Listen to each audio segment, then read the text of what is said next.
fazer a nossa oração para começar o nosso encontro, contando com a ajuda misericordiosa da nossa intercessora maior, que é a Mãe Santíssima.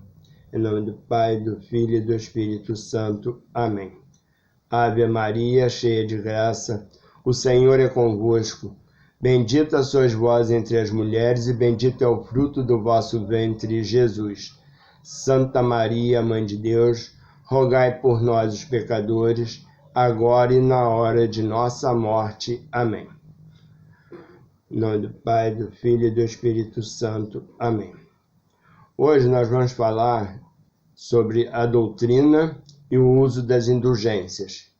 Como é um encontro muito longo, muito extenso, nós vamos falar na primeira parte sobre a doutrina e o que é indulgência, e depois o uso das indulgências numa segunda parte. Esse encontro está na página 231 do nosso livro. Primeiro, nós temos que entender o que vem a ser uma doutrina. A doutrina é um conjunto de princípios que serve de base a um sistema religioso, político, filosófico, científico, etc. Ou seja, princípios que servem de base, são normas, são ensinamentos. E a indulgência, que vem a ser uma clemência, uma misericórdia, qualidade do indulgente, aquele que está pronto a perdoar, benigno, complacente. Pois onde estiver o vosso tesouro, ali estará também o vosso coração. Isso está em Lucas, capítulo 12, versículo 34. A doutrina e o uso das indulgências vigentes na Igreja Católica há vários séculos encontram sólido apoio na revelação divina, a qual, vindo dos apóstolos, se desenvolve na Igreja sob a assistência do Espírito Santo, enquanto a Igreja, no decorrer dos séculos, tende continuamente para a plenitude da verdade divina, até que se cumpram nela as palavras de Deus. Mas, para que essa doutrina e esse uso salutar sejam de modo exato compreendidos, é necessário relembrar certas verdades em que a Igreja Universal, iluminada pela palavra de Deus, sempre acreditou, e que os bispos, sucessores dos apóstolos, e principalmente os pontífices romanos, sucessores de São Pedro, ou seja, os papas, no decorrer dos séculos ensinaram e sempre ensinam, quer no exercício de sua função pastoral, quer em seus documentos doutrinais. Assim nos ensina a revelação divina que os pecados acarretam como consequências penas infligidas pela santidade e pela justiça divina, penas que devem ser pagas ou neste mundo mediante os sofrimentos, dificuldades e tristezas desta vida, e sobretudo mediante a morte, ou então no século futuro pelo fogo, pelos tormentos ou penas purgatórias.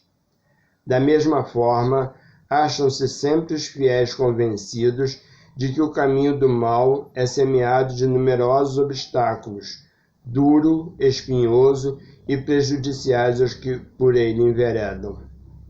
E essas penas são impostas pelos julgamentos de Deus, julgamento a um tempo justo e misericordioso, a fim de purificar as almas, defender a integridade da ordem moral e restituir à glória de Deus a sua plena majestade.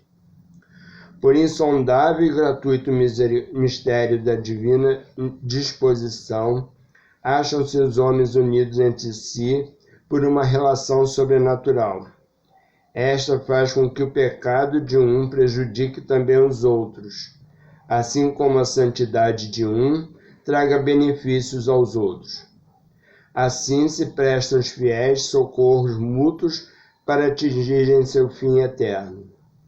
O testemunho dessa união é evidente no próprio Adão, pois seu pecado passa a todos os homens por propagação hereditária. Mas o mais alto e mais perfeito princípio, o fundamento e o modelo desta relação sobrenatural é o próprio Cristo, no qual Deus nos chamou a ser inseridos. Com efeito, Cristo, que não cometeu pecado, sofreu por nós.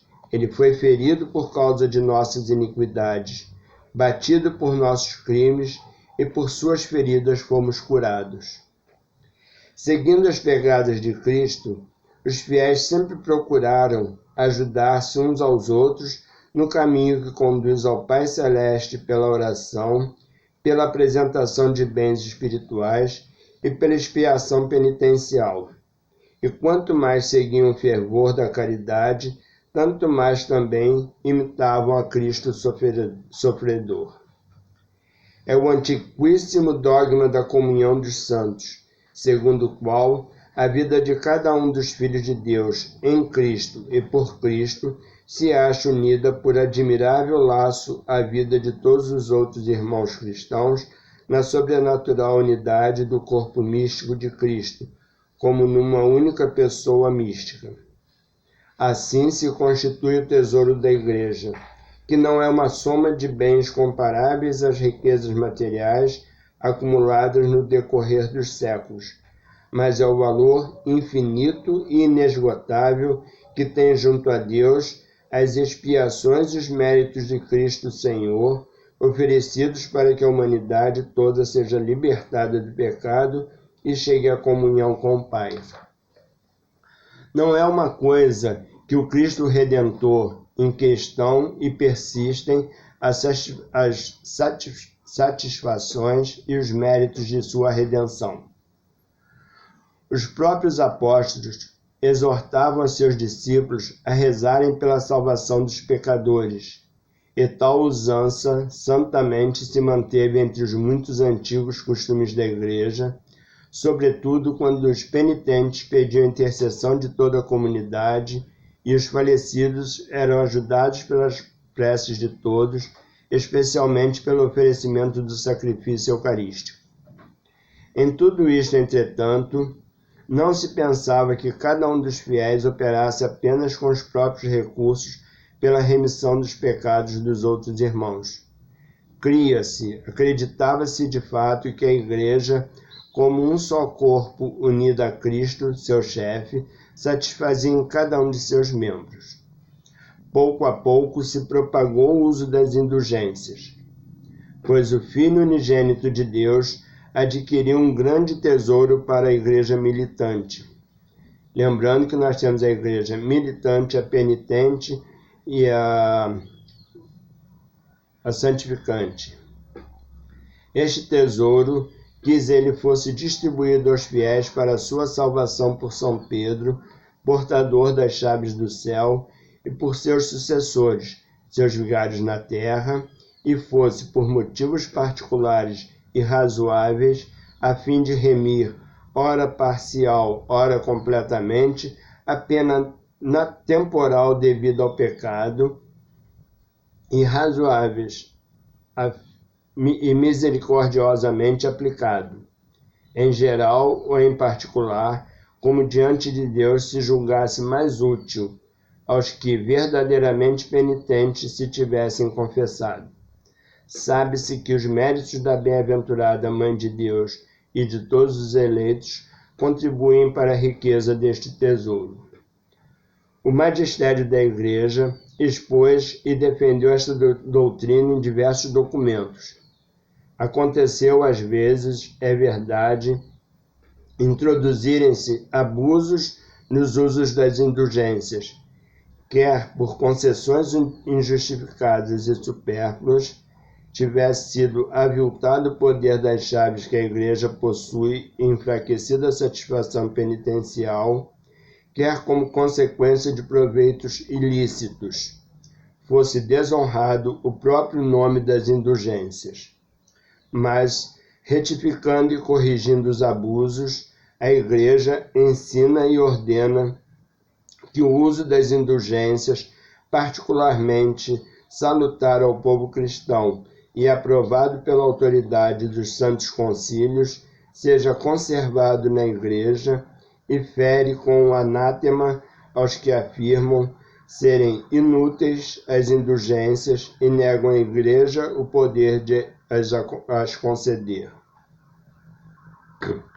Ainda hoje, convida a Igreja todos os seus filhos a considerarem e a meditarem na vantagem que pode oferecer o uso das indulgências, para favorecer a vida de cada um deles, bem como a de toda a comunidade cristã. Além disso, o uso das indulgências ensina com que íntima união em Cristo estamos ligados uns aos outros e que ajuda a vida sobrenatural de cada um pode trazer aos outros, a fim de ser mais fácil e estreitamente de se unirem ao Pai. Assim, o uso das indulgências inflama eficazmente a caridade e, de modo excelente, a exerce quando se leva um auxílio aos irmãos adormecidos em Cristo, os que já faleceram. Não se pode deixar em silêncio que, adquirindo as indulgências, os fiéis docilmente se submetem aos legítimos pastores da Igreja, e particularmente ao sucessor de São Pedro, que tem as chaves do céu, aos pastores que o próprio Salvador mandou apacentar e conduzir sua Igreja.